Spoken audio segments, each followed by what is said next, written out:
Hello， 大家好，我是严爸。现在 LS 官网能够让老师获取更多的教学资源，欢迎点击资讯栏连接注册成为会员，就可以获取更多教学资源喽。那我们就开始看影片吧。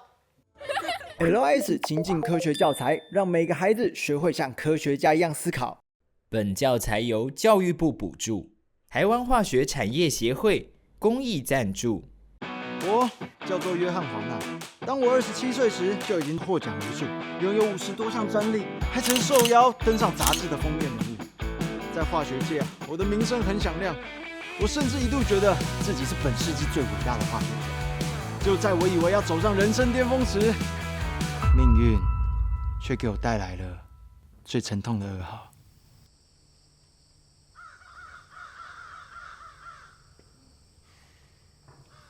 华纳，拍摄课的事情我很遗憾。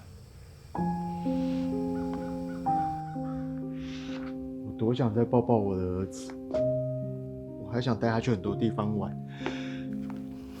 阿明，你也知道我儿子从出生开始就患有罕见疾病。其实我有一件事情一直很难不去想，就是会不会是因为我每天接触到这么多化学物质，于是害死了他？其实他的死是我造成的，是我。你不要再这样想了。我怎么能不这样想？我怎么能够不觉得是我的问题？我们都知道那些化学物质有多少对人体有害，但是我身为一个化学家，我竟然没有办法实现预防，我竟然没有办法为他做点什么。我这样怎么被称得上是一个化学家？在那之后，我下定了决心，我得去改变化学产业界，让更多人可以重视人体的安全，还有环境的保护。哟，今天也这么早？对啊。哦，化学工业环境污染报告。华纳，你听我讲，你不觉得你想凭一个人的力量去对抗整个化学业界，这个想法有点太不切实际了吗？那些业主也是要做生意啊，做生意的人他们最在意什么？最在意效益还有钱。哎呦，你这样会误了自己的前途啊！那些不重视环保还有安全企业，不在我未来选项之内。哈哈哈哈！笑死人！你觉得到底是你还是我，谁更有远见？敢不敢跟我打个赌？赌上我的尊严还有灵魂。我没有想到你的灵魂跟尊严有病要吃药。好啊，那你最近有什么进展吗？我跟你说，我还真的找到了问题的症结点。来，阿明，我问你，来，你问，你知不知道怎么合成油漆？送分题，只要按照适当的比例调配颜料、树脂、溶剂、添加剂，你就可以得到油漆。这才只是第一题呢。你要怎么确保油漆不会对人体产生健康的危害？哈哈哈，笑死人了！再来！你要如何降低生产速效时所造成的环境污染？就是拿的妈的！你要怎么做出无毒的衣服染料？你不知道的，不用找了。其实不止你回答不出来，我问过很多化学产业界的专家，他们其实也都没有办法回答最后那3题。我发现，其实化学家们并不太知道如何制造出对人体负担比较小、对环境比较好的产品。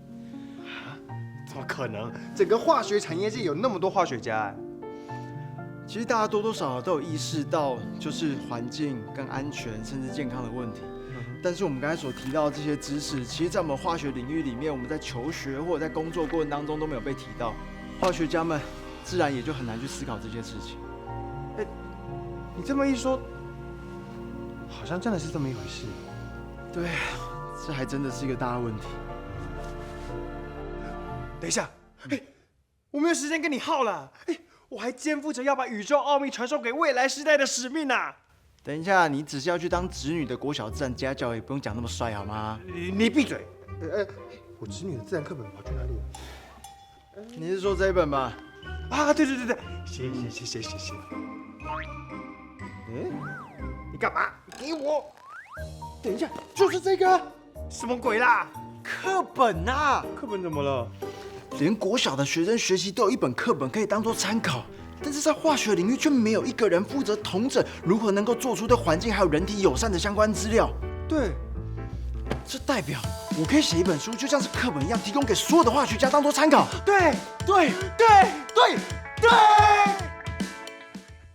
华纳网罗了许多化学家的成功案例后，与他的一名好友阿纳斯塔斯共同出版了《绿色化学理论与实践》。这是一本专门在化学上谈论安全及环保的书籍。书中归纳出12条指导原则，比如有一条更安全的溶剂与辅助剂，意思是我们在制造产品时应避免使用对人体和环境有害的化学溶剂。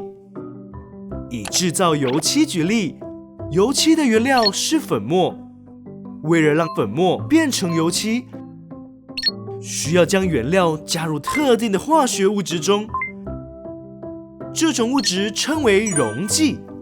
然而，过去选用的溶剂其实是有毒的，会对人体和环境造成伤害。所以后来化学家开始寻找有毒溶剂的替代品，最终成功找到一种用糖制造的溶剂。这种溶剂对人体和环境都没有危害。这12条原则的出现，让化学家在面对产品制造衍生的安全问题时，有了可供参考的依据。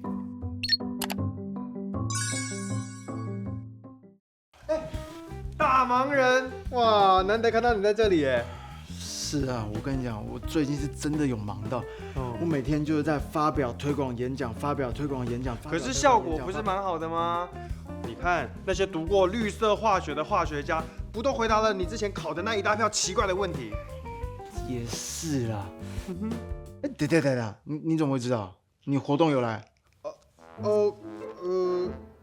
总而言之就是，我觉得你这书写的蛮好的啦。连我侄女都看得津津有味。等，他不是在国小吗？太猛了吧！哈，我跟你讲，我侄女可是天才我有把你的这本书啊推荐给我一些化学家朋友。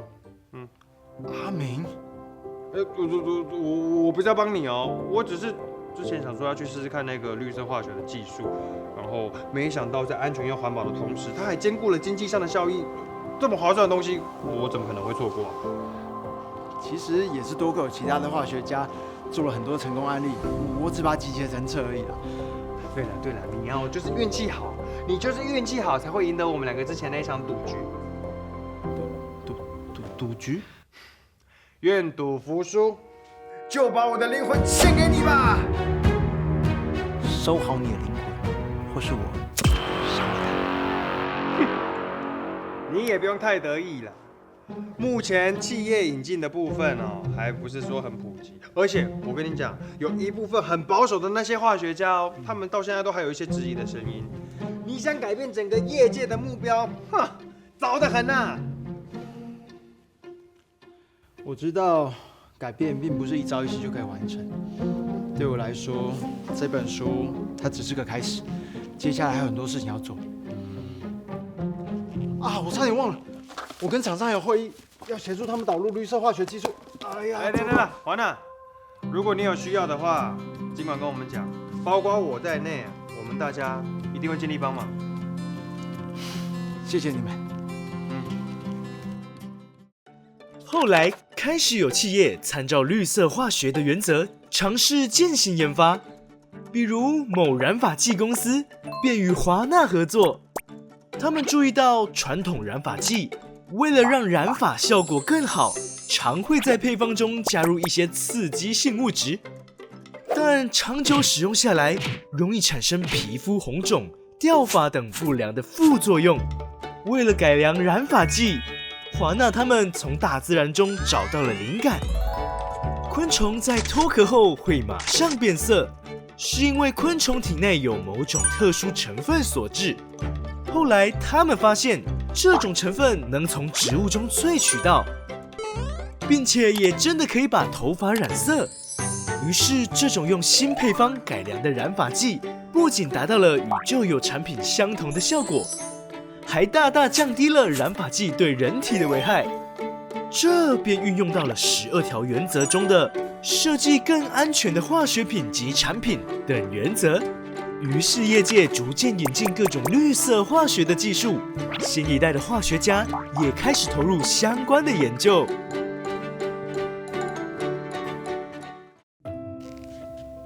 好，时间也差不多了，你就去会场吧。我第一次要在这么多人的研讨会演讲，真的好紧张哦。没关系，照你准备的去表现就好了。好，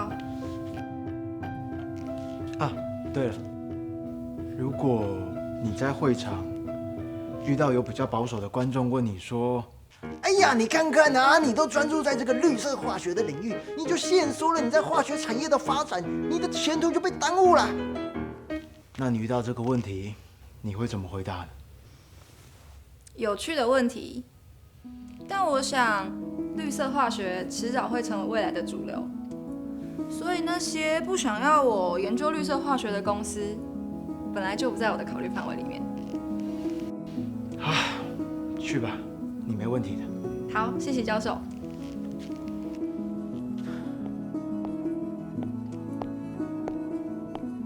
我早就跟你说过，我的侄女是天才了。是啊，比你优秀太多了。不过你有句话倒是说的没错，只单凭一个人力量想要改变这个世界，确实有点太不切实际了。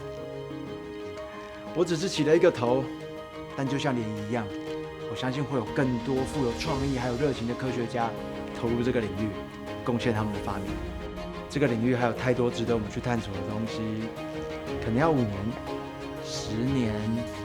甚至还需要更久的时间才有办法完全的改变，但也没关系，只要我们人们还保有这样的精神，它就会一代又一代的传承下去。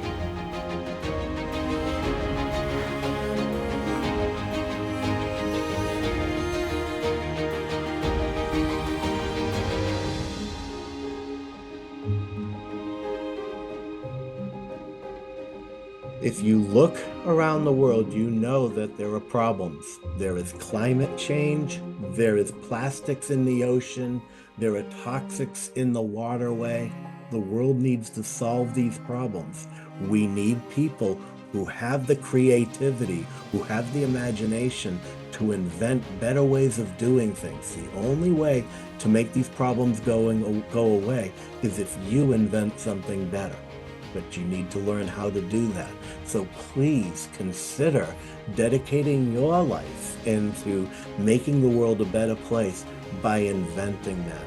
No one other than you has the creativity and the imagination to do this. And we need every person in the world who looks at the world in a different way, thinks about the world in a different way. We need this diversity of approaches. There's nothing more important.